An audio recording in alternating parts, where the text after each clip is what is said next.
ಎಲ್ರಿಗೂ ನಮಸ್ತೆ.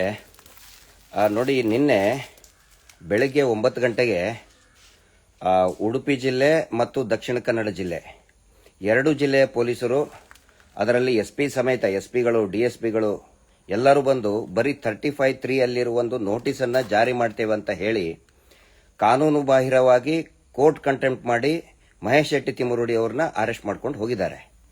ಅದಾದ ನಂತರ ನಿನ್ನೆ ಅಲ್ಲಿ ಅವರು ಬಂದಾಗ, ಅರೆಸ್ಟ್ ಮಾಡೋದಕ್ಕೆ ಬಂದಾಗ, ಇದು ಕಾನೂನು ಬಾಹಿರ ಸರ್, ಇದು ಏನು ಅಂತ ಜಸ್ಟ್ ಹಂಗೆ ವಿಚಾರಣೆ ಮಾಡಿದ್ದಕ್ಕೆ ಮತ್ತೆ ಒನ್ಸ್ ಅಗೇನ್ ಇವತ್ತು ನನ್ನ ಮೇಲೆ ಗಿರೀಶ್ ಮಟ್ಟಣ್ಣವರ್, ಮಹೇಶ್ ಶೆಟ್ಟಿ ತಿಮುರುಡಿ ಮತ್ತು ಜಯಂತ್ ಟಿ ಅವರ ಮೇಲೆ ಒನ್ಸ್ ಅಗೇನ್ ಕಾನೂನು ಬಾಹಿರವಾಗಿ ಕೇಸನ್ನ ರಿಜಿಸ್ಟರ್ ಮಾಡಿ ಅರೆಸ್ಟ್ ಮಾಡಬೇಕು ಅಂತ ಎಲ್ಲಾ ಸಿದ್ಧತೆಯನ್ನು ನಡೆಸಿಕೊಂಡಿದ್ದಾರೆ.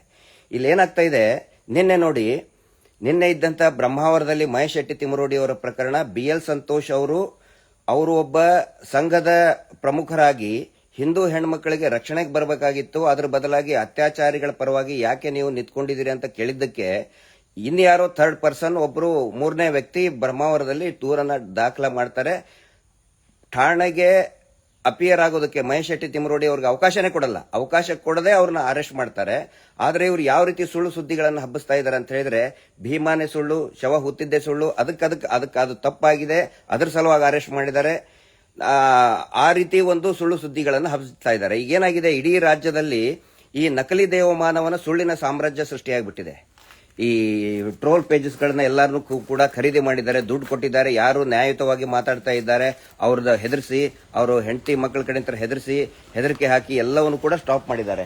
ಹಿಂಗಾಗಿ ಈ ಪೂರ್ತಿ ಇಡೀ ರಾಜ್ಯ ನಕಲಿ ದೇವಮಾನವನ ಸುಳ್ಳಿನ ಸಾಮ್ರಾಜ್ಯ ಆಗಿದೆ. ಪೊಲೀಸರು ಕೂಡ ಯಾಕೆ ಹಂಗ್ ಮಾಡ್ತಾ ಇದ್ದಾರೋ ನನಗಂತೂ ಗೊತ್ತಿಲ್ಲ. ಸುಮ್ಮನೆ ನೋಡಿ, ನಿನ್ನೆ 3 ಜನ ಅಲ್ಲಿ ಇದ್ದಾಗ ಗಾಡಿ ಟಚ್ ಆಗುತ್ತೆ, ಕರ್ತವ್ಯಕ್ಕೆ ಅಡ್ಡಿ ಅಂತ ಹೇಳಿ ಕೇಸ್ ರಿಜಿಸ್ಟರ್ ಮಾಡಿ 3 ಜನರನ್ನ ಜೈಲಿಗೆ ಹಾಕಿದ್ದಾರೆ. ಒನ್ಸ್ ಅಗೇನ್ ಮಹೇಶ್ ಶೆಟ್ಟಿ ತಿಮುರುಡಿ ಅವರ ಜೊತೆಗಿದ್ದ 3 ಜನರಿಗೂ ಕೂಡ ಸೌಜನ್ಯ ಹೋರಾಟಗಾರನ ಜೈಲಿಗೆ ಹಾಕಿದ್ದಾರೆ. ಮತ್ತೆ ನಿನ್ನೆ ಸಹಕಾರ ಕೊಟ್ಟರು ಕೂಡ ಮತ್ತೆ ಕೇಸ್ ಹಾಕಿದ್ದಾರೆ 3 ಜನರ ಮೇಲೆ, ಜಯಂತ್ ಟಿ, ನಾನು ಮತ್ತೆ ಮಹೇಶ್ ಶೆಟ್ಟಿ ತಿಮುರುಡಿ ಅವ್ರ ಮೇಲೆ. ಮತ್ತೆ ಆಡಳಿತ ಅಂತೂ ಸಂಪೂರ್ಣವಾಗಿ ಕುಸಿದು ಹೋಗಿದೆ ಅಂತ ಅನಿಸ್ತದೆ. ಮಾಡ್ತೇವೆ, ಆದ್ರೂ ಕೂಡ ಜನರು ದಯವಿಟ್ಟು ಈ ತರ ಸುಳ್ಳು